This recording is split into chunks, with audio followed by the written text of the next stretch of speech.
I think now would be a good time to concentrate on the important points when you have your discussion with your student who is struggling with their faith. It's good to have documentation in front of you, and I did a quick search of Charles Darwin's Origin of Species on the internet to see if I could get a text of the passage I shared with you. And it's quite easy to get off the internet. Let me show you what I found. This was from archives.org. I believe I found the page from chapter 10, and the text is exactly what I have in my $7 paperback. If you want to save the money and hassle of buying the book, this is what I did. I printed the first 2 pages of chapter 10 from the PDF I found online. It was page 266 of 435. When you print the page up, you need to read it over several times and highlight where Darwin himself said there should be an innumerable amount of transitional fossils. He also stated in the passage that the amount of transitional fossils should be enormous. Those are his words. Show your student the document and present your argument from this position. Darwin himself said that his theory would be in jeopardy if these transitional fossils were not found. And take that position and stay with it. Now, concerning transitional fossils, we are talking about some species that's in between, say, a reptile and a bird. I didn't pick that out of the blue. Within evolutionary theory of common descent, it's believed that birds evolved from reptiles. So a transitional fossil involving this chain would look or have traits that resemble a reptile and a bird. The problem is that these are very different family of species. Let me just give you a thumbnail sketch of the differences between reptiles and birds and the difficulties for birds to have evolved from reptiles. They would have had to switch from being cold-blooded to being warm-blooded.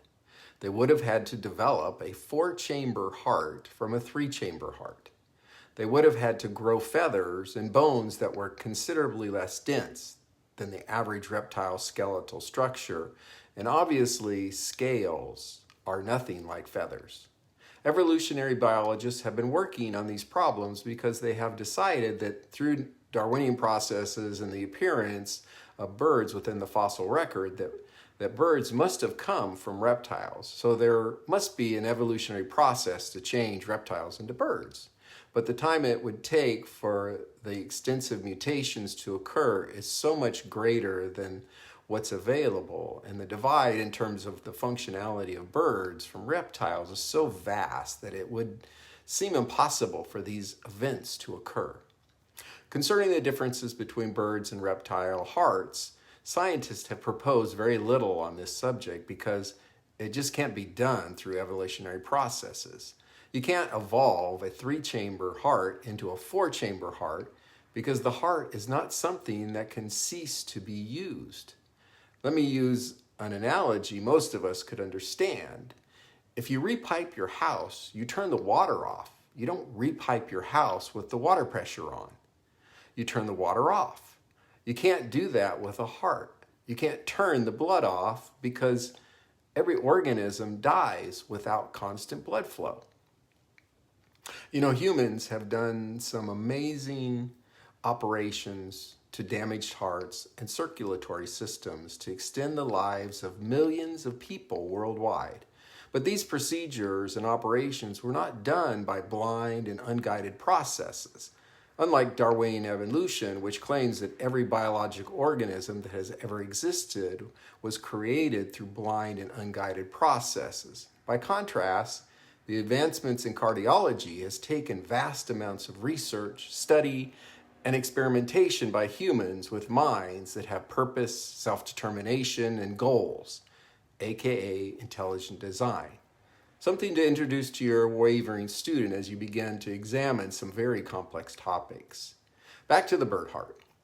To go from a 3-chamber heart to a 4-chamber heart, there will need the creation of a new major artery and the addition of a new chamber and heart walls. This is not the repiping of an existing system, but the creation of a new system, all while the organism must use the existing system to stay alive. Incremental small changes championed by evolution will not work here. It's important to know that you will probably get pushback about transitional fossils. People will probably mention land mammals becoming whales or cite the evolution of horses and the evolution of primates to modern humans. All of these examples have poor evidence and documentation, so don't get sidetracked. Just keep taking the conversation back to what Darwin said. He said there would be more transitional fossils than you can count. We don't have that. It would be interesting if a paleontologist could actually find a rock-solid fossil, pardon the pun, that could be pinned as transitional. They would be declared a hero in the science community. They could pick any university to become a tenured professor.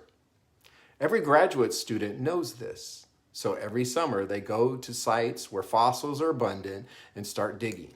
This occurs all over the world, scientists trying to find the pot of gold transitional fossil, because they understand if they found it, their lives will forever be changed. For the last 160 years, it has been like Willy Wonka's proverbial golden ticket, but in reality, it will probably never be found. Keep returning the conversation back to what Darwin's words. He said in his theory, it would be in jeopardy without the fossil evidence. You can also mention that 1 trillion fossils that Google says exist on the Earth. A trillion is 1 with 12 zeros behind it. That's a lot of fossils that exist on every continent, yet scientists can't find these transitional fossils. You don't want to say the simple answer is that they aren't there. You just want to cast doubt and suspicion about this part of evolution that is yet to be proven. Ask your student to prove their case. Please, show me the data. Show me the evidence. That's what science is all about. Don't tell me what I should believe. Show me the data. Show me the evidence. Always be respectful, but insist in a kind way. There's so many things I will talk about and I'd like to add to this, but for now, keep it simple. Keep it focused. You don't have to mention God because the person who you're talking to already knows you believe in God and that you're a Christian. Keep your focus on the science deficiencies and see if that will help you bring your student back to a place where they can be skeptics as well, not one of those evolutionary true believers. I think my next video is going to involve this concept called methodological naturalism, because that's where the worldview that everything was created through natural processes really has taken a foothold in the science community and in the academic community. So it's good to understand where they're coming from so we can derive arguments against that and bring our loved ones back to the place where God can speak to them. Thank you.